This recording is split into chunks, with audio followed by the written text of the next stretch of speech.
Welcome to Home and Away, a Tottenham Hotspur podcast hosted by myself, Graham Spice, and Glenn Cowie, where we discuss all things Tottenham Hotspur with both a match attending and international supporters view. Glenn, are you good? I'm good, mate. I'm very good. Welcome back. It's been I'm trying to think, when did we do our last recording? Would have been towards the end of May, I expect. And the year It was. I think the last one we did was the one after Ange was sacked.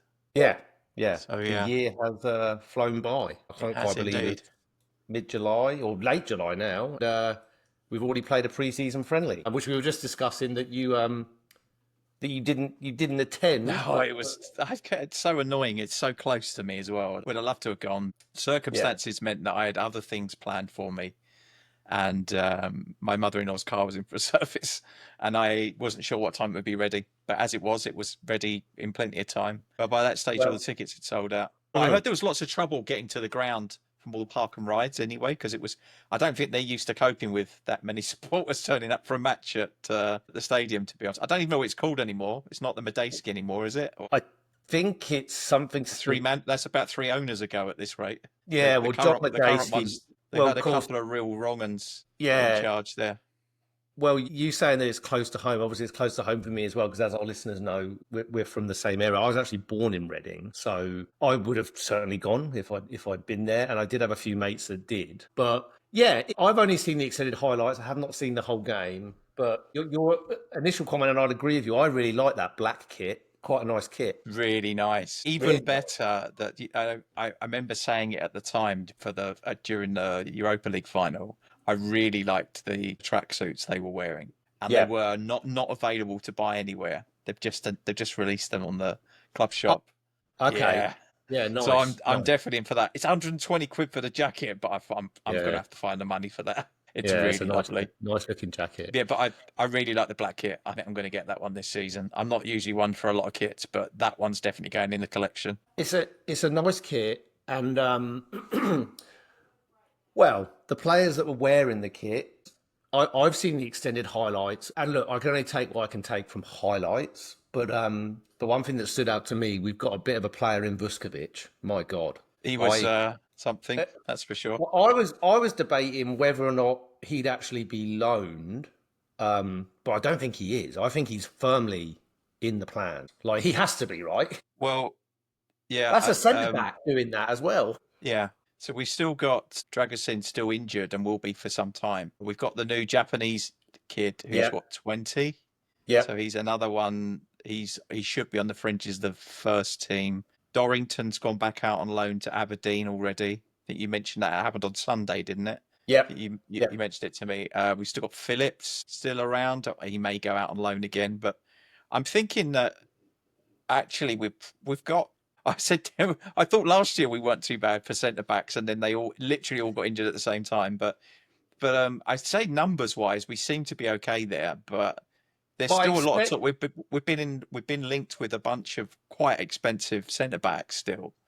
So I wonder if someone might come in with a late offer for Romero still. Well, Atletico, they seem to have called their interest. They can't afford him. Yeah, I don't think they can. And also with the number of centre backs, I feel we talked about this a little bit previously when Frank was being muted as the new manager. He pivots to 3 at the back. So you'll see in the season, there'll be even in games, like he'd do it. He could start with a 2, and then he may even utilise one of the fullbacks to slot in as a 3, or change it up with actual personnel change with substitutions. I saw some more tactical analysis as well, and he has a tendency to when the fullback is pushing on and number one, we'll come to that in a minute, but there's a tendency that only one will go, not both, and that the 3 will shift along and form a 3. Yeah. So that we never overcommit like we did with Ange. There's always plenty of depth in defence for those where we lose the ball and there's a quick counter.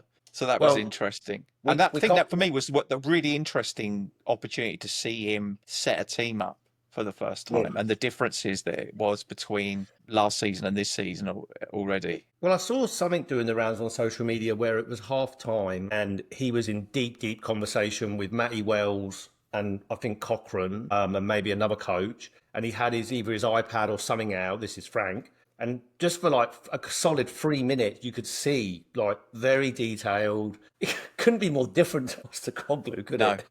No, really. I mean, it's quite funny.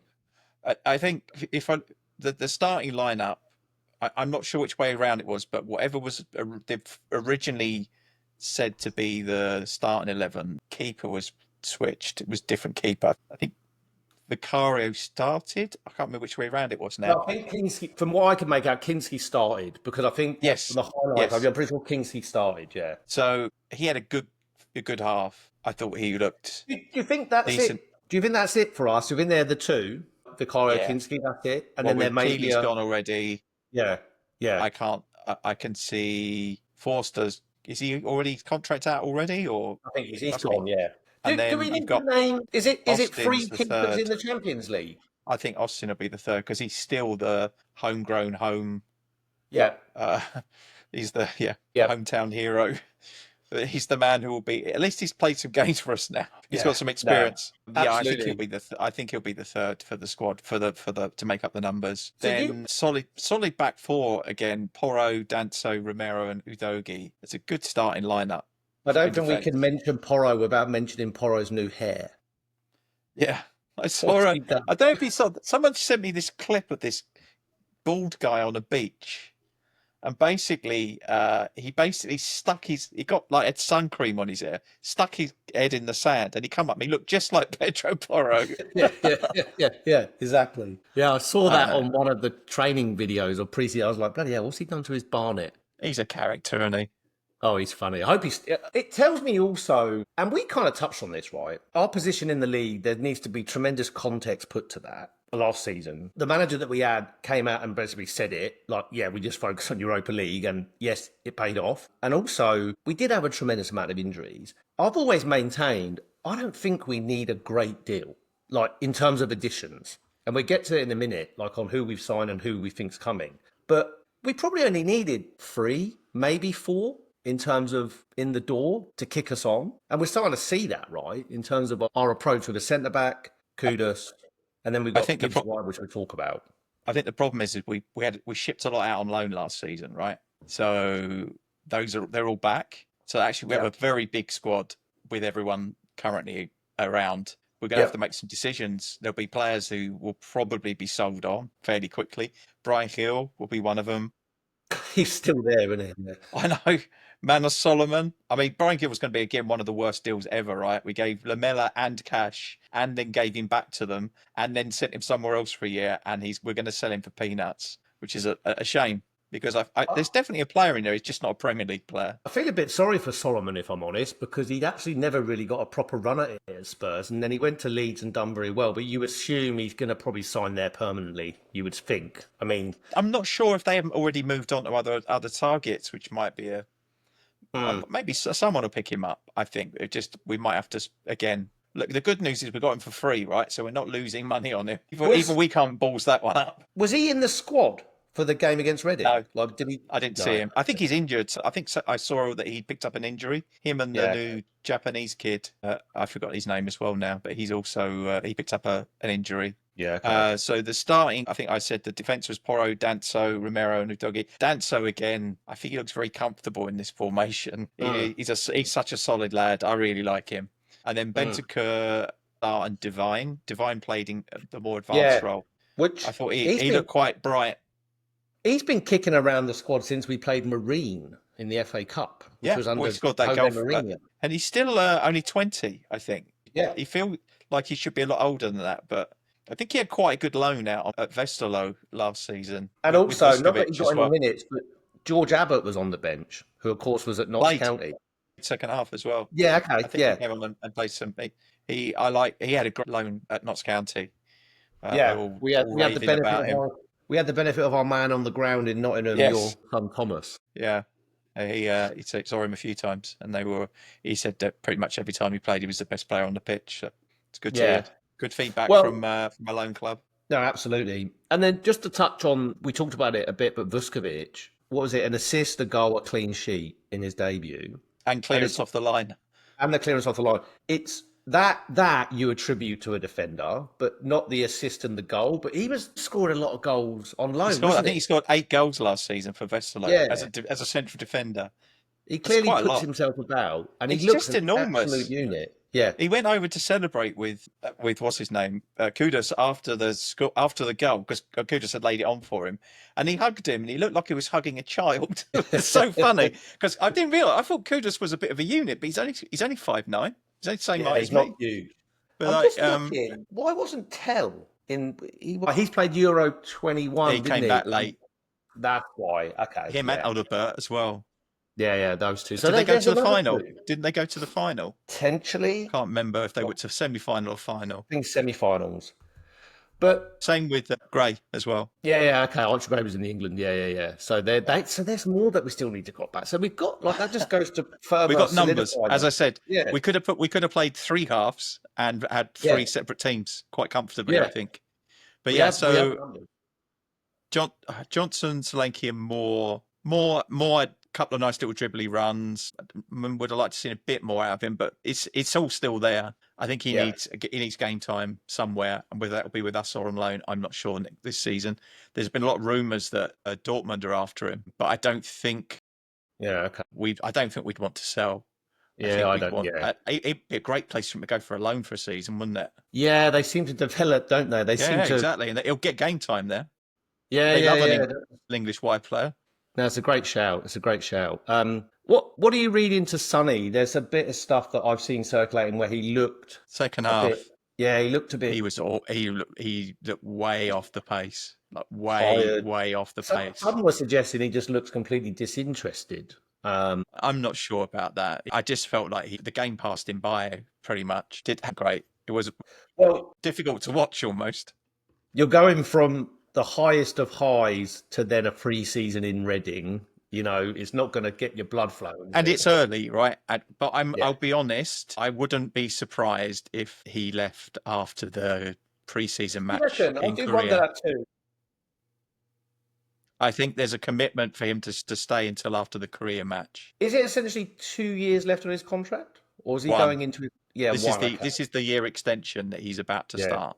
Yeah. So Okay. we could keep him for another year, but I think if he's had a conversation with Thomas Frank and Thomas Frank has said, "I'm going to pick a new captain," and I guess it will be Romero if he's staying, or maybe not. Maybe he brings in someone else and they become the captain. But you won't be a first choice for me. You're going to be a squad rotation player. Then maybe you'll take that. Thanks very much. I've had a great time. I'll go and play in Saudi for a year and earn £1 bazillion. Yeah, or the MLS maybe. You never know.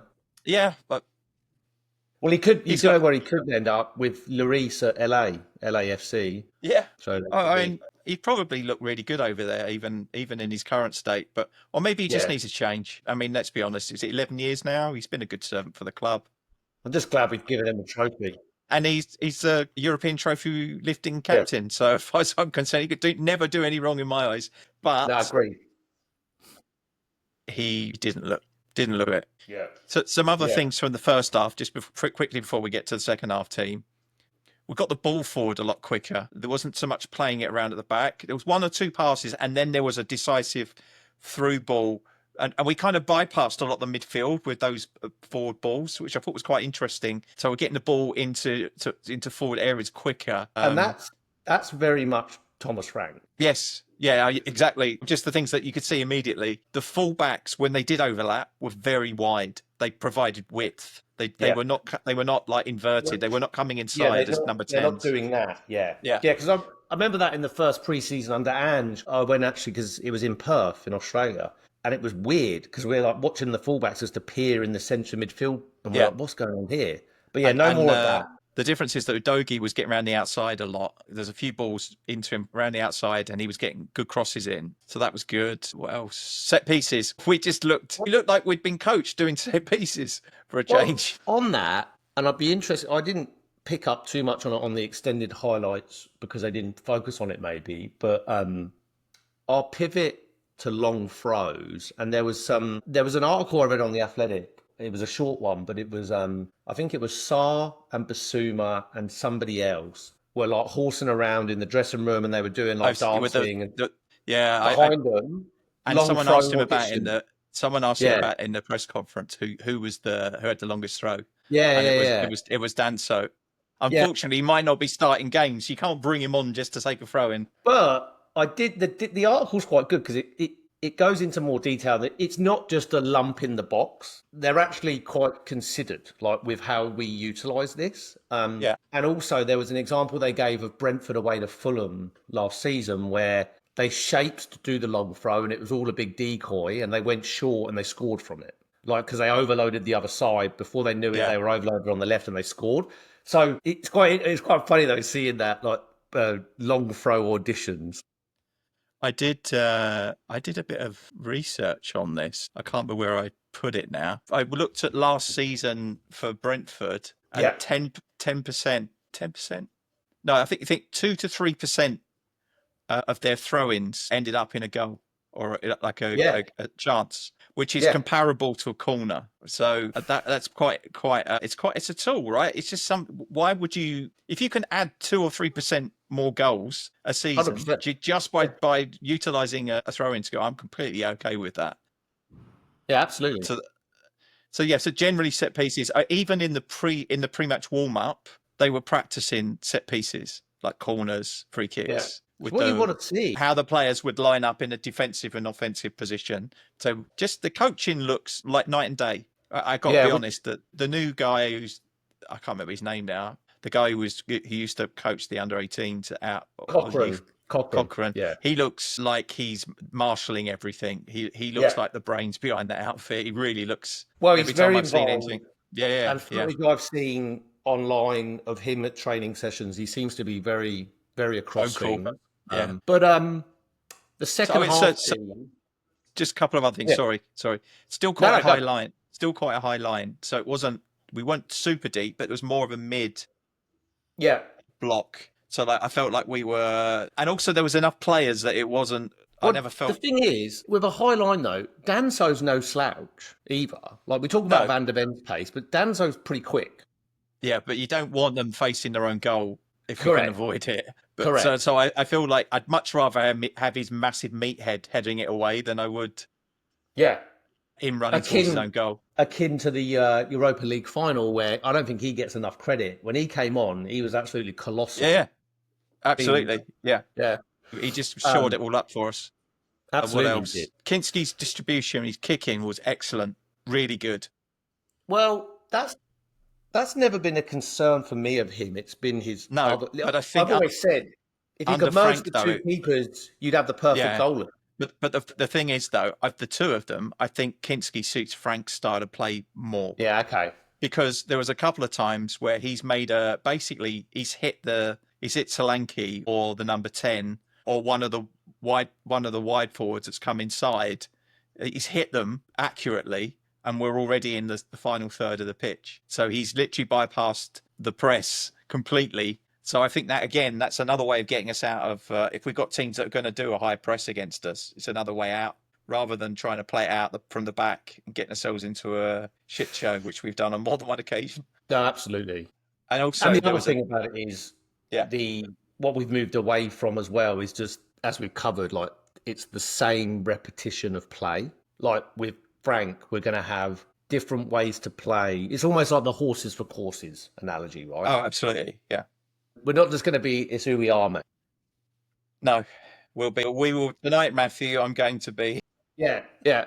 But still, for me, the jury has to be out to a degree because we don't know what we're going to get. We know what we're going to no. get with Frank in terms of approach and how he coaches, but The you players have to take absorb it, right? correct, and you take a manager of I think what was he at Brentford 7 years in a Yeah. very well-oiled machine, clearly a well set up club. I hope it works. We all want it to work. So Yeah. let's just see. We had some people over on Saturday, and some were Spurs fans, and it was funny how I said to him off his first press conference before pre-season. I said, "How do we already break managers in that?" He goes, "I've never been sacked." Yeah. It's like, "Oh, But you he probably said will it. be." I thought it was quite dry. He said, "I've never been sacked. I like to try new things." It's like Yeah, yeah, I yeah. It's thought quite funny. I Yeah, saw some really negative press around his press conference, and I thought it was absolutely fine. I I thought it had was no fine too. issue with it. But like they were like, "Oh, he was nervous," and he was just. I'm like, I didn't see. I did. I just think that they're literally trying to write a story, and there was nothing in it at all. Yeah, there's But it nothing was there. fine. Yeah, Absolutely fine. yeah. Thought he No. answered everything he was asked really well. Absolutely. Yeah, I like him. I do like him. I like how he carries himself. Yeah, The second half team, so we have Vicario, Davis, Van der Ven, Vuskovic, of course, Spence, Basuma, Bergvale, Donnelly, Kudus, Lancashire, and As Son. opposed to Donkey that I wrote down. Donkey, where it's auto corrected it to Donkey. Yeah, we haven't signed Tony Adams, but interestingly, out of that second half team, that's where the goals came from, right? Lancashire and Vuskovic. I would have said that this in on paper the second half team was weaker, but I Yeah, actually thought that it was better than the and first half. from everything I've seen, Kudus really seems to make an impact. Like he He seems, was he yeah, was a handful. He's going to be interesting. He's good dribbling. He got into dangerous positions. He's also really good at. He's not one of those who just dribbles until he runs into a roadblock. Just keep his head down, and he always yeah, was looking up, looking for the pass. Like the pass to Vuskovic for the goal was like it yeah, was yeah, him dribbling into the edge of the box, pulling it back to Vuskovic to score the goal. Was yeah. really good, and that we've been missing some of that. So I like that. That was really good to see. As I said, Out we already talked about Sun was way off off the the back of it. pace. Still, I thought that Bergvall didn't look on it either yet, but then he's coming back from injury, and it's the first game back in pre-season, so I'm not too concerned Out of about that, that yet. out of that second half team, for me, the flight risks in terms not really risk was the ones that might be on the way out the door. Basuma and Son, and then you would think Lancashire alone again. And then I don't know whether because Davis did he take the option? I think he's worth keeping around in terms of his experience. Yeah, He can play left. He can play left centre. Donnelly's he was really good. I liked it. I liked what I Yeah, saw again. I think he could be a really, depending on what happens with Morgan's Gibbs White or a another. I think that he could deputise in that role for yeah, if we needed him. yeah. I'm not sure whether he'd be trusted yet, but if he has a good pre-season, maybe that's an option if we don't bring someone in. I would rather we had obviously brought in an experienced player and he maybe gets another season on a loan at a Yeah, higher level because was he League One with Orient he was. last season, so Um, maybe a he's championship always, loan. yeah, he's always been kicking around the fringes. Maybe a championship loan again, or a loan to one of the promoted clubs. You know, Yeah, maybe a I maybe mean a he's definitely a player, yeah, definitely. maybe a Burnley or maybe a Fulham or you know what I mean, somewhere where he could slot in and get some more Yeah. experience. Well, like he maybe even a move back to West Brom, given Yeah, that well, we could see a bit of that, couldn't we, with Brian yeah, Mason? exactly. Yeah, Yeah, maybe because they had, but um, both of the strikers they had second half of the season were loanies. One was yeah, Alan Armstrong, and then him. So that's why I thought it was a really weird decision for us to send him there, because like we sent him there, and then 2 days later they loaned Alan Armstrong, who's an experienced Premier League yeah, striker. It didn't yeah, make a lot of sense to me. Like, why did you take him if you were going to do that anyway? But anyway, yeah. So yeah, and as it turned out, he didn't get a lot of game time because of that as well. yeah, and it just again goes back to my original point of there's numbers there, so there's going to be movement. Yeah. But the other thing that is a bit weird, and I've got a strange story to share kind of on this topic, but there was like crowd trouble, like in the Reading Spurs. You don't tend to, Yeah, exactly. Our arch enemies. yeah, bloody Like, bizarre. it was very odd. But it reminds Yeah, me, I got it from. It was a tweet from Alistair Gold, who was at the game. Obviously, he said that. I'm assuming there was a shit ton of Spurs fans in the home end. It was yeah, like yeah, yeah. I would say that it was 50-50 in the stadium, and I guess that upset a few of the locals. Yeah, I'm not so. I was all Well, handbags, I'm sure. a fight and crowd trouble at a friendly reminds me of when Lindsay and I were at an Elton John concert a couple of years ago, and I turned around, there was a fight. Like kicking off, and I was like, "What is It's going on here?" amazing, Yeah, I was like, unbelievable. "You're at an Elton John concert, not the place for a fight, mate." So the only other place I've seen trouble in the stadium, it's going back to my first ever game that I went to at Highbury. So it was a North London derby, and I was in the home. I Yeah, can't remember which stand it is. I was in the one of the home stands with my brother-in-law, who was a gooner, and my ex-wife, and she said to me, "Whatever you do, if we score, don't celebrate." Right. So I was fine, but sitting then on your phone. in front of us there was five guys who all got up, took their jackets off, and they all had Spurs shirts underneath.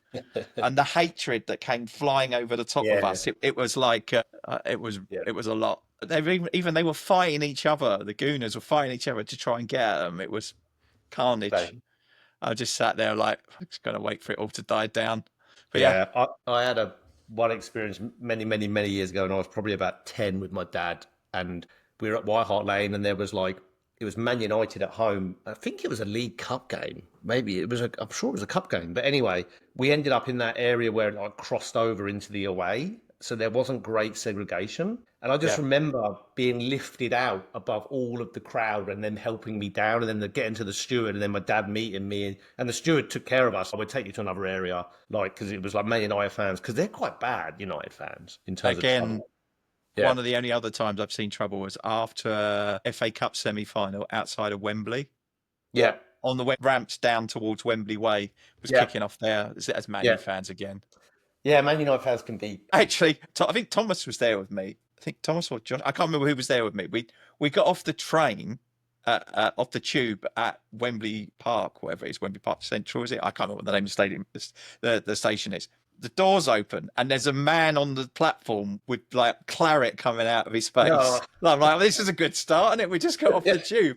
So like, I'm there with the kids, and mind you, they're not kids anymore, are they? My son's probably end up more fights on a football pitch than I ever did. So, Yeah. but yeah, That's no, funny. yeah. So Well, again, Man United. yeah, Man United are trouble. Well, let's hope there's no trouble. But looking ahead, we've got Luton away in our next Yeah. pre-season. So we get an opportunity to play against Josh Keeley, who we just sold them Okay, yes. for £1 million Yeah. with some kind of sell-on fee, I'm sure. Well, it'd be interesting to see, like, and I will. There's some context in why I didn't watch the game because my Spurs play thing wasn't actually working properly on Sunday, and I just really. It was broken at the beginning, like that they literally just started live Yeah. stream just as the kickoff went. It was again one of those amazing feats of technical prowess that Spurs seem to be able to pull out every time that there's a live game.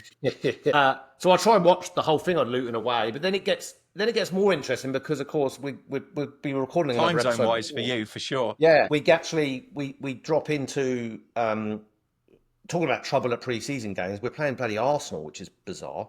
But we've got Arsenal on the Hong Kong? 31st of July. Is that Hong Kong? Hong Kong. So And we've then got it's Korea. Arsenal. I think yes, so it's Newcastle in Hong Kong, Korea. Arsenal. That's a 9:30 p.m. game for me, and then we've got Newcastle. It must be in Korea. That's 9 p.m. for me. And then we're off to Germany to play Bayern Munich. Well, and then we'll be covering this in more detail, but then, of course, we've got the Super Cup coming up. But pivoting away from the football on the pitch, there's been a bit going on off the pitch. Obviously, we've signed Kudos, which we talked about, and we've signed the Japanese centre-back. But the Morgan Gibbs-White saga, I mean, he was slated to have a medical. What's the point in a release clause if you're going to make it confidential?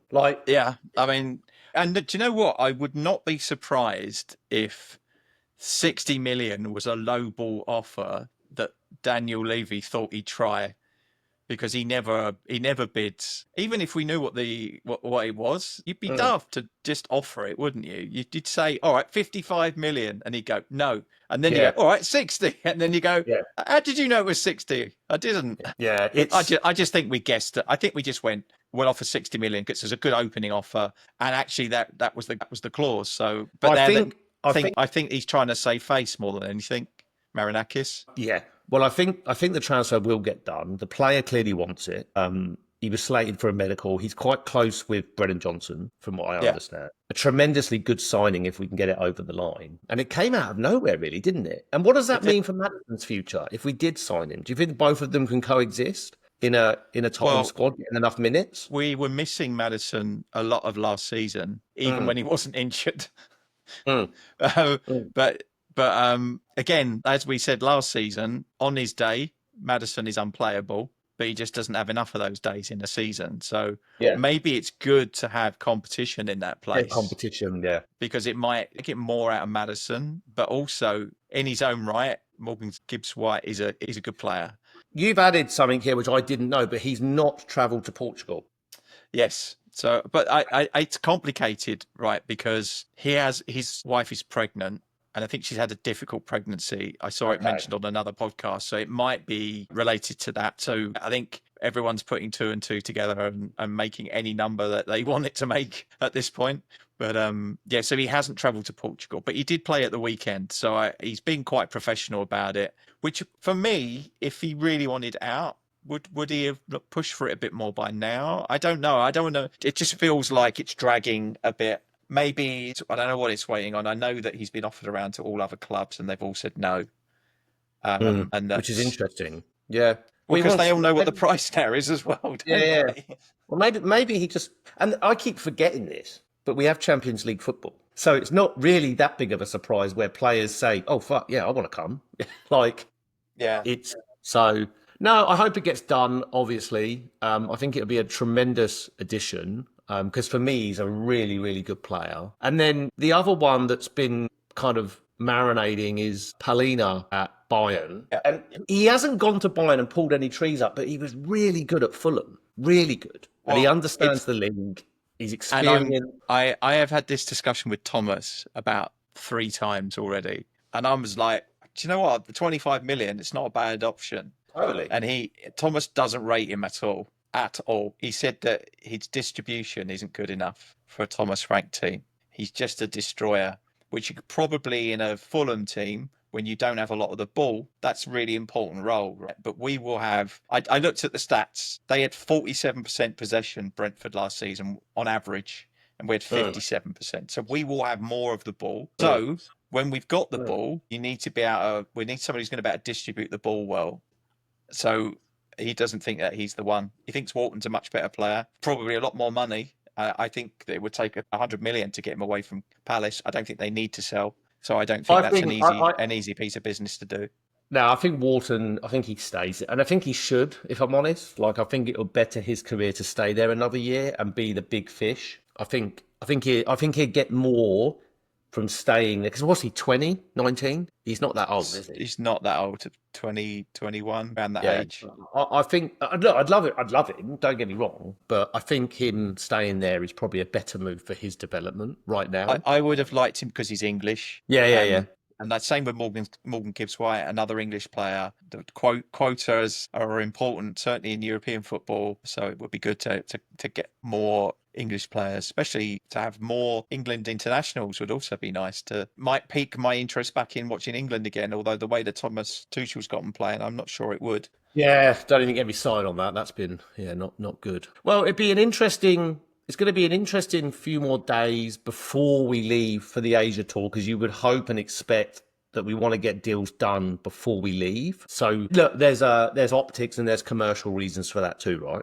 In terms of Gibbs White going out with the team on the tour and all of that good stuff. So be an interesting few days, I expect. We've got Luton and we'll be certainly doing another podcast post Luton and pre-tour. One thing I did want to touch on, which I'm sure you would agree with, but I just wanted to kind of for our listeners and just the football community. Thoughts are with Diego Jota's and Andre Silva's family.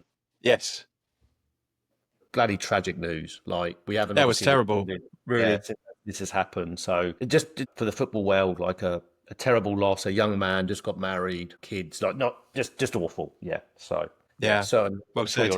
Well said. Yeah. Absolutely. Yeah. But I didn't have anything more to add other than excited to be on video for the upcoming season. So faces for radio, us too. Yeah, I need to probably bring my A game with what I'm wearing as far as maybe some more Spurs clobber. I've got the third black away kit coming. Yes, good man. Which are lovely. I shall probably try and dig that out. And this is, by the way, this is a gift from my kids for Father's Day. Bring it closer. It's kind of if you bring it closer to you, on air. Come in. There you go. For some reason, it's backwards. On air. It's showing up as backwards. I don't know why that is. That's funny. Weird. Well, I'm still yet to do it, but for our viewers now, I've got this, which I really do want to frame it. So I don't know if I showed you this, but excellent. You got the local paper. Local paper in Melbourne. I mean, that was pretty cool to see as I was walking around the supermarket, and I thought I never buy a paper. Oh, you got programmed, lovely stuff. Yeah. So now we're doing merch. Merch is coming out. I got this. I bought this for myself because I'm sad. Oh, that's great. What is a charge? Really good. How good. Well, and the last thing I'll share is thanks to you, and I've got these on my desk. I've yet to use them, and I don't think I can bring myself to because I don't want to break them. But I'm the same. Yeah. Nice. The They are the best. So So good. if anyone hasn't seen those, I'll put a link in Yeah. the description. So So you good. should Like when definitely I've got take a them, I'm look. like, I can't bring myself to drink out of them, and they're not going in the dishwasher. So, Yeah, same. Actually, Thomas is coming to see me this weekend, so yeah, cool. I may have something for him. And Good Josh stuff. already, I gave a set to Josh as well, so he quite liked them as well. So very Yeah, cool. great. Yeah, thank you again for sending those. Well, I look forward to seeing you again soon, and our viewers seeing us again soon and hearing us again soon. But I'll let you close us out, Graham. Thanks to everyone who's listened in. Please like and subscribe to the podcast to tickle the algorithm so we can get in front of more Spurs supporters. And as we usually say, come on, you Come on, Sirs. you Spurs.